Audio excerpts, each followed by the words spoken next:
जगाला मराठी साहित्याची दखल घ्यायला लावणारा, पांडुरंगाचं स्मरण मराठीतून घडवणारा आणि गीतेचं ब्रह्मज्ञान सर्वसामान्यांपर्यंत पोहोचवणारा ग्रंथ म्हणजे ज्ञानेश्वरी.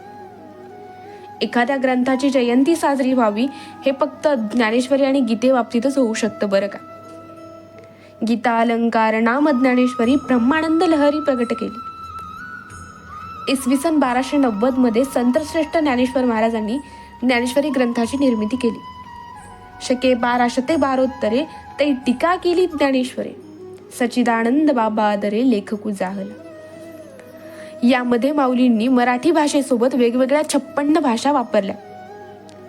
56 भाषेचा केलासे गौरव, भवार नवी नावं उभारिली.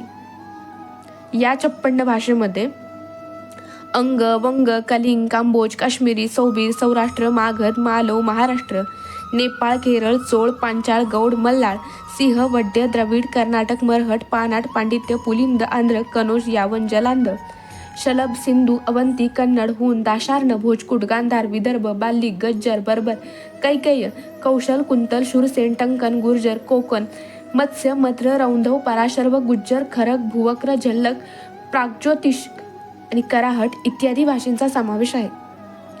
यानंतर मध्यंतरीच्या काळामध्ये यामध्ये बराच पाठवेद अशुद्धपणा निर्माण झाला. त्यामुळे तब्बल 294 वर्षानंतर म्हणजेच 1584 मध्ये शांतीब्रह्म एकनाथ महाराजांनी ज्ञानेश्वरीची शुद्ध प्रत निर्माण केली आणि हे कार्य ज्या तिथीला पूर्ण झाले त्या आजच्या तिथीला भाद्रपद वद्य षष्टीला ज्ञानेश्वरी जयंती म्हणतात.